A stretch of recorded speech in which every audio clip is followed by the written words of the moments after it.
Hi everyone. I have been missing seeing you here at Kids Church, and I really hope that we can get back together again soon and have Kids Church all together.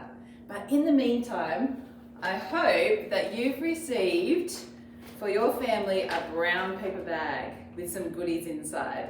It should have the story, and it should have some treats as well. And you might notice that there are some long brown strips of cardboard, and these long brown strips are actually hair, and you can use them to make a very long hairy wig, because the person in our story today had very long hair, and there was a reason why he had very long hair, but you'll have to read the story to find out why. Now, we've been looking at Judges, and I didn't want you to miss out on the end of the stories of Judges. So we have learnt about Ehud, and we've learnt about Deborah and Gideon, and today we have the story of the last judge in the book of Judges, and his name is Samson. So the story in your brown paper bag is about Samson, and you'll notice that it goes a little bit like the stories of the Judges so far. Remember that we've looked at the Judges cycle. I'm going to bring it a bit closer so you can see the pictures, but you know the story already. You know how when God's people went into his promised land, they started worshipping pretend gods, and they got attacked by their enemies. And then, when things got really bad, God's people cried out to him for help. And who did he send? He sent a rescuer. He sent a judge.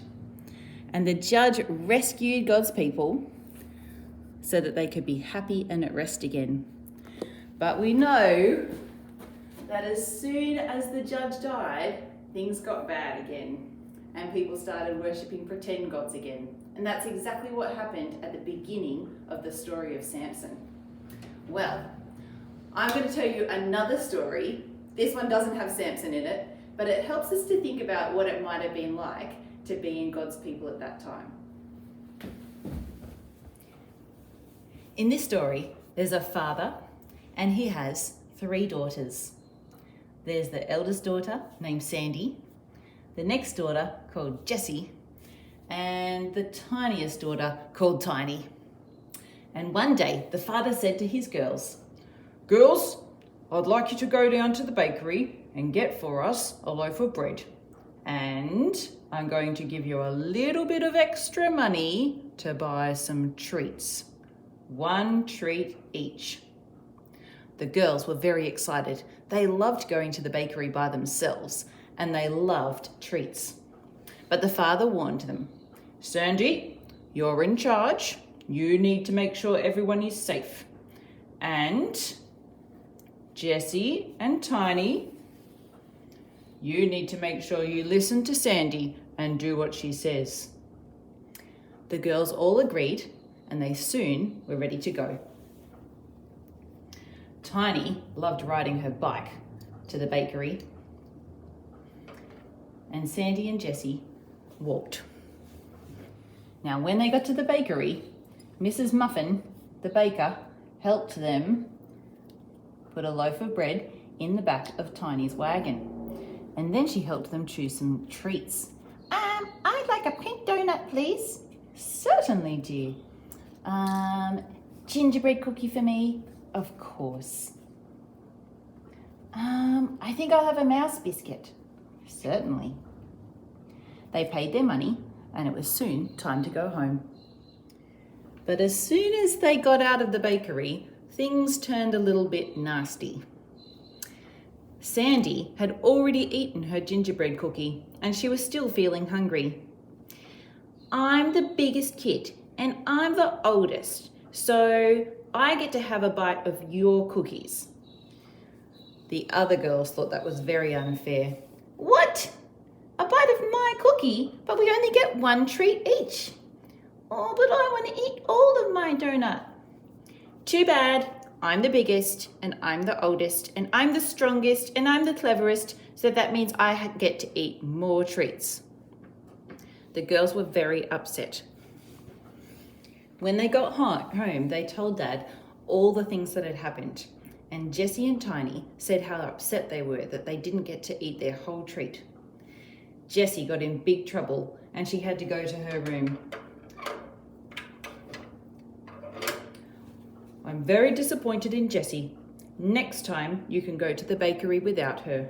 Oh my goodness, that's going to be so much fun, just the two of us. And I'll get to eat my whole treat. The next day, when the girls went to the bakery again, Dad called out to them, "Now remember, Jessie's in charge. Be careful." Off they went. They were so excited. They got to go to the bakery all by themselves without their big sister Sandy. When they got to the bakery, they got their loaf of bread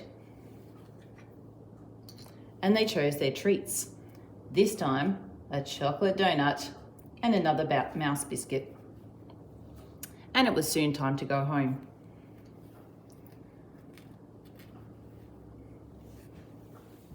But as soon as they got out of the bakery, things turned nasty again.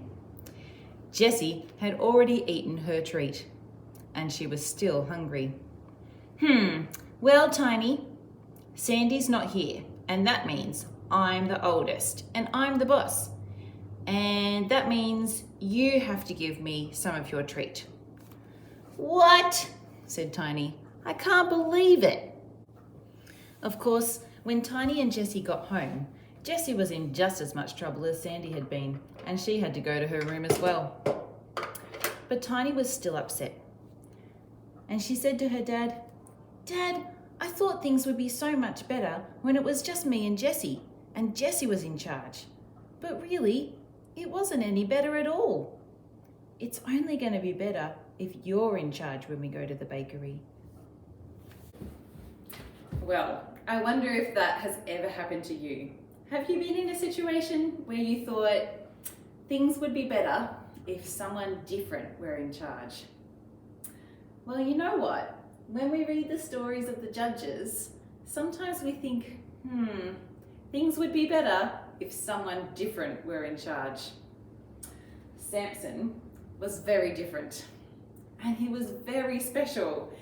But you'll read the story of Samson and you'll see that things are actually not that much better.